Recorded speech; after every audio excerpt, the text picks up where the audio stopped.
Assalamualaikum warahmatullahi wabarakatuh.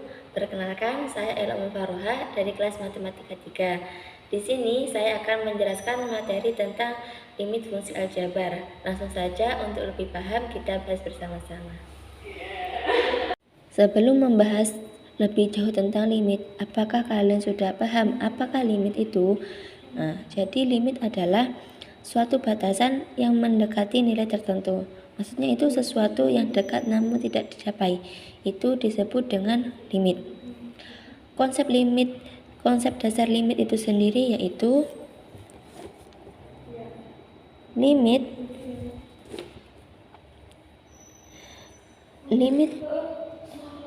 fx, ini x ya, maaf, untuk x mendekati a sama dengan L. Artinya, jika x ini mendekati A, tetapi nilai x itu tidak sama dengan A, maka fx-nya itu mendekati nilai L. L ini adalah fungsi limit. Kemudian, perlu kalian ketahui, tidak semua fungsi itu memiliki limit. Jadi, fungsi itu bisa dikatakan limit jika memenuhi syarat, yaitu limit kiri sama dengan limit kanan. Artinya nilainya itu sama. Jika kita menghitung dari kiri, maka nilainya akan sama jika kita menghitung dari kanan juga. Kita tuliskan seperti ini ya. Limit fx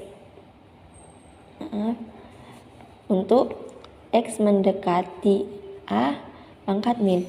Pangkat min ini berarti artinya mendekati A dari sebelah kiri. Jadi limit itu mendekati A dari sebelah kiri. Sama dengan nilainya akan sama. Limit fx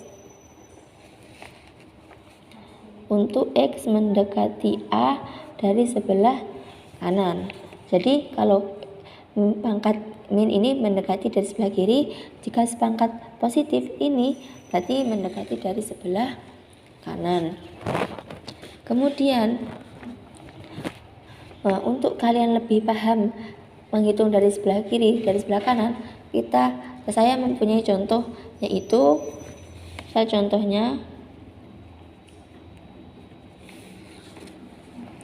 contohnya limit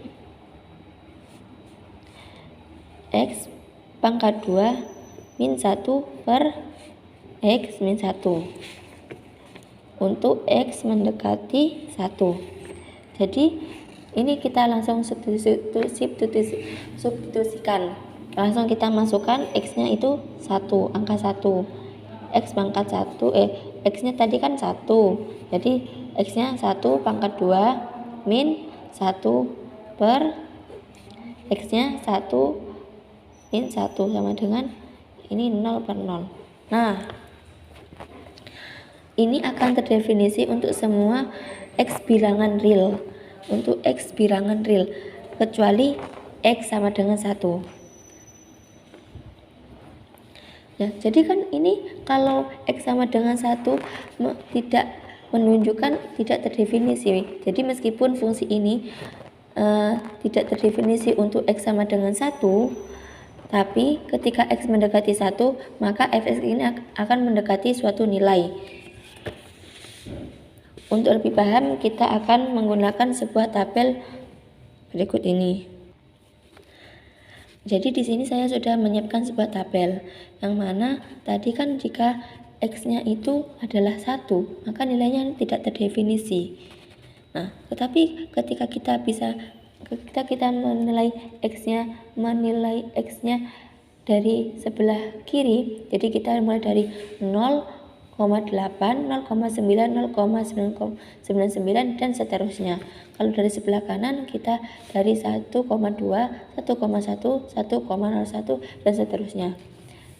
Ketika kita udah masukkan kepada fungsi fx-nya tadi adalah limit x mendekati 1, x pangkat 2 min 1 per x min 1.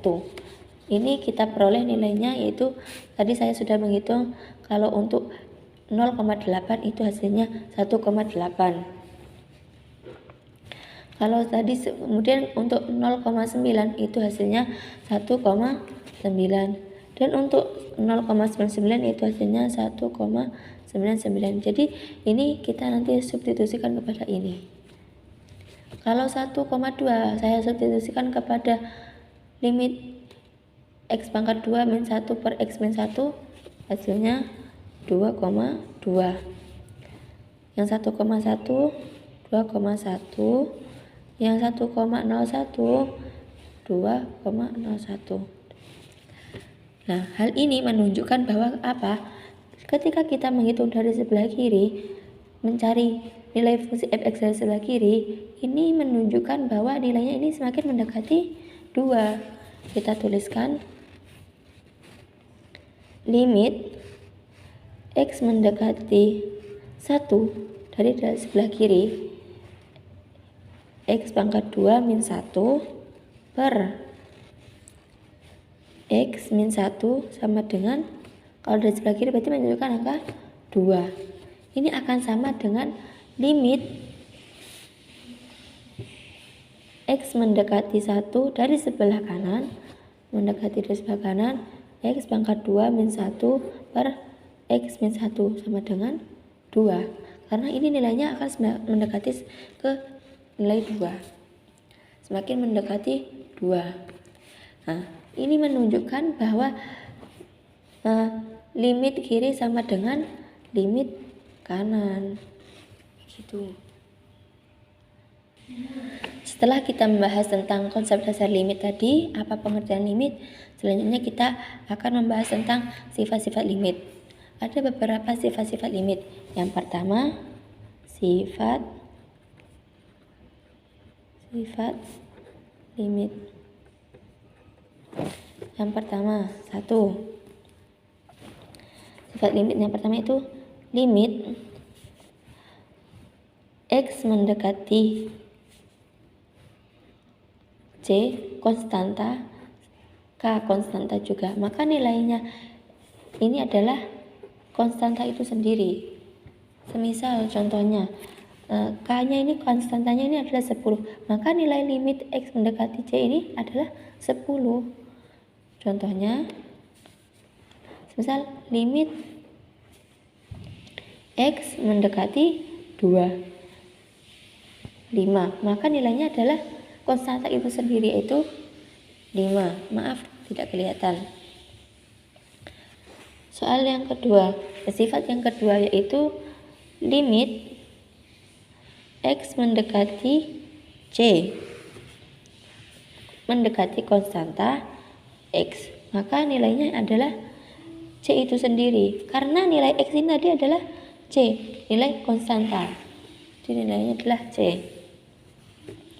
Yang ketiga, sifat yang ketiga yaitu limit jika X mendekati C konstanta berupa suatu fungsi f(x), maka adalah nilai x ini adalah nanti nilai f(x) ini adalah ini C konstanta itu. Langsung ke contohnya, misal gini, fungsi f(x) nya itu adalah gini, limit x mendekati C mendekati konstanta, fungsi limitnya yaitu 2x plus 1 sama dengan, kita masukkan sebelumnya x ini adalah sebesar 5, jadi kita tulis 5, masukkan x nya itu 5, 2 dikali dengan 5 plus 1 sama dengan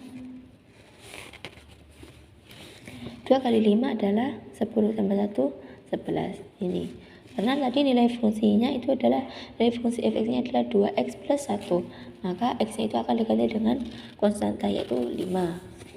Sifat yang keempat adalah limit jika x mendekati konstanta untuk f(x) plus minus fungsi gx. Jadi ini ditambah entah penjumlahan atau pengurangan fungsi tambah atau minus fungsi Gx. Untuk pengerjaan seperti ini kita akan pecah atau kita sendiri-sendiri. Jadi limit X mendekati konstanta ditambah dengan fungsi tadi, fungsi fx plus minus limit X mendekati konstanta fungsi Gx. Seperti itu. Jadi pengerjaannya ini sendiri-sendiri. Kemudian sifat yang kelima yaitu limit jika X mendekati konstanta. Ini berarti kalau yang sifat kelima ini adalah fungsi dikali fungsi fx dikali dengan fungsi Gx.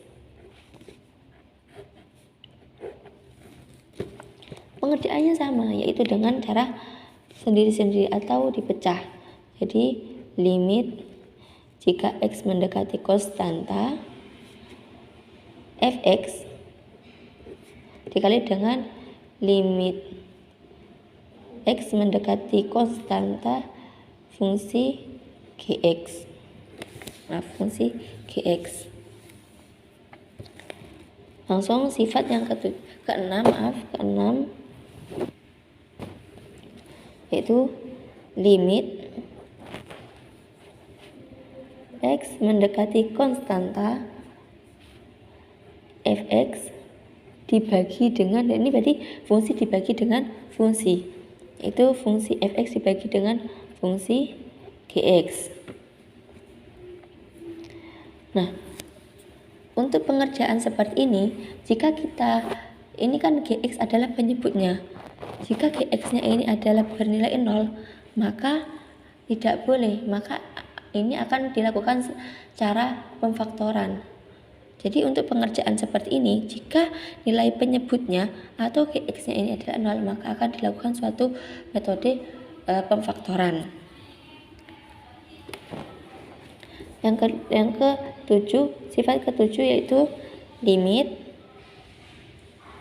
X mendekati konstanta. Ini berarti kalau yang ke sifat ke-7 ini fungsi fx dibagi dengan akar Gx. Sama juga, jika Gx yang ini adalah berupa 0, maka akan dikalikan sekawan. Jadi jika Gx yang ini tadi bernilai 0 akan dilakukan metode perkalian sekawan untuk mencari nilai suatu limit. Nah, jika tidak bernilai 0, maka tidak perlu dilakukan perkalian sekawan. Perlu kalian ketahui bahwa jika berbentuk pembagian seperti sifat yang ke-6 atau ke-7, itu harus dilakukan metode perkalian sekawan ataupun pemfaktoran. Jika itu tadi, jika Gx-nya atau penyebutnya itu adalah bernilai 0. Setelah kita membahas tentang sifat-sifat limit, selanjutnya kita akan membahas tentang cara menentukan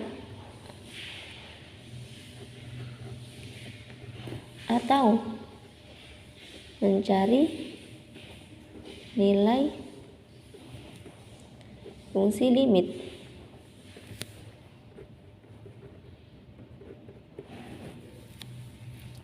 Ada beberapa cara untuk mencari atau menentukan nilai fungsi limit. Yang pertama yaitu dengan cara substitusi. Cara substitusi ini sama kayak sifat yang ke-1 ataupun yang 2 ini sama. Kita tinggal memasukkan X-nya itu dengan nilainya itu tadi, konstantanya itu tadi. Contohnya, semisal cara substitusi, cara pertama kan itu cara substitusi.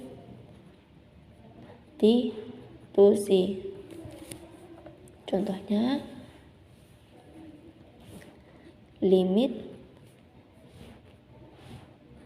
2x min 3 untuk x mendekati 2. Untuk x mendekati min 2 sama dengan ini. Cara substitusi itu berarti caranya langsung kita memasukkan x ini dengan angka min 2. Berarti kan 2 dikali dengan min 2 min 3 sama dengan ini min 4 min 3 sama dengan min 7. Kenapa saya kok tidak tuliskan lagi limit limit 2 dikali min 2? Karena ketika kita sudah memasukkan x-nya ini kepada fungsi x-nya ini tadi, nilai konstantanya kepada x ini berarti tidak perlu dituliskan sebuah limit lagi. Limit ini lagi. Sudah paham? Yang kedua yaitu contoh yang kedua yaitu misal sebenarnya saya punya contoh limit x mendekati min 2 x pangkat 2 plus 5x plus 6 per x plus 2. Nah, sama cara substitusi berarti kita memasukkan nilai konstantanya ini, nilai x-nya ini ke x. Jika kita ganti x pangkat 2 berarti min 2 pangkat 2 plus 5 dikali dengan x-nya tadi min 2 ditambah dengan 6 per x-nya min 2 plus 2. Kalau ini kan 5 dikali min 2 yaitu min 10. Ini adalah 4. Ini dikurangi ini min 6 plus 6 dengan 0 per 0. Nah, seperti saya sudah sebutkan tadi pada sifat yang ke-6, jika pembilangnya itu adalah bernilai 0, maka akan dilakukan sebuah cara pemfaktoran. Kita sudah dapatkan ini menghasilkan 0 per 0, artinya ini tidak terdefinisi,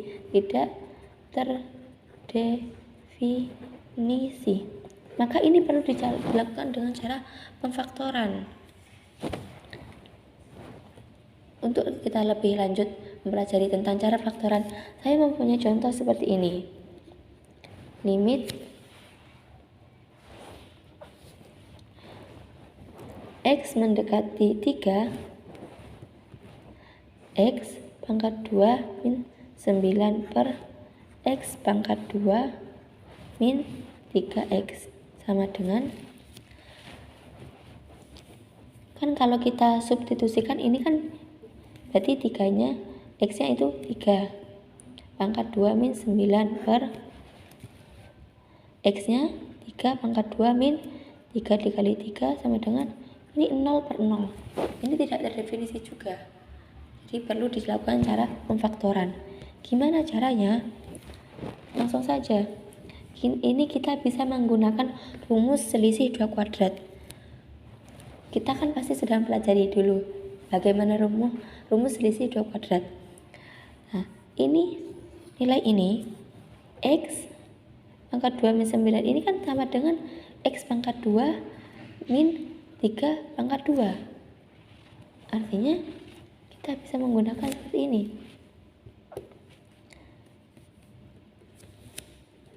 Kita bisa menggunakan. Nah, ini rumus selisih 2 kuadrat. Berarti di sini x sama x. Kalau ini berarti bisa plus 3 min 3. Nah, sudah. Ini yang dinamakan dengan rumus selisih 2 kuadrat. Seperti ini. Kan ini berarti kita bisa tuliskan. Rumus ini kita bisa tuliskan. Sama dengan yang ini tadi kita tuliskan x, beri limit dulu, limit x mendekati 3, x nya adalah x plus 3 X min 3 per berapa?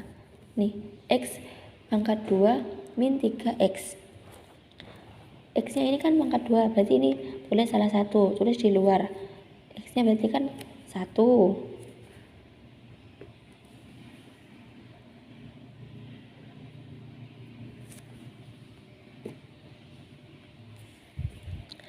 Ini kan X pangkat 2, berarti X-nya tulis 1. Kemudian 3X min 3X. Ini berarti X-nya kan juga tinggal 1. Untuk perkalian ini sama ini, untuk menghasilkan X pangkat kuadrat min 3. Jadi sudah. Ini kan sama, ini bisa dicoret. Tinggal limit X mendekati 3 sama dengan X plus 3 per X. Langsung saja kita masukkan nilai X nya tadi adalah 3. Ini 3 plus 3 per 3 sama dengan 6 per 3. Nah, ini hasilnya. Jadi begini cara untuk pemfaktoran. Ketika kita mendapatkan nilai 0 per 0, artinya itu tidak terdefinisi. Kita untuk sebuah pembagian seperti ini, kita bisa mencarinya dengan cara pemfaktoran. Cara menentukan nilai limit yang kedua yaitu dengan cara cara yang ketiga. Yang pertama tadi kan adalah substitusi, yang kedua adalah cara pemfaktoran itu tadi, yang ketiga adalah cara perkalian sekawan. Perkalian sekawan, masih ingat kan perkalian sekawan? Nah, ini. Jadi perkalian sekawan itu ketika limit fungsi dibagi fungsi, tapi pembilangnya itu adalah sebuah bentuk akar dan pembilangnya ini adalah bernilai 0, maka ini akan dilakukan dengan perkalian sekawan. Contohnya, langsung ke contoh saya. Limit X mendekati 4 X min 4 per akar X min 2 sama dengan, kita substitusikan dulu. Ini kenapa kok kita substitusikan? Cara pertama pasti substitusi. Cuman kemudian karena nilainya ini adalah 4, kan X 4 ganti 4 min 4 per akar dari 4 min 2 itu adalah akarnya, akar 4 adalah 2, maka hasilnya adalah 0 per 0. Nah, ini juga tidak definisi. Yang tadi saya sebutkan, jika pembilangnya itu adalah 0 dan bentuk akar, pembagian bentuk akar itu akan dilakukan dengan cara perkalian sekawan.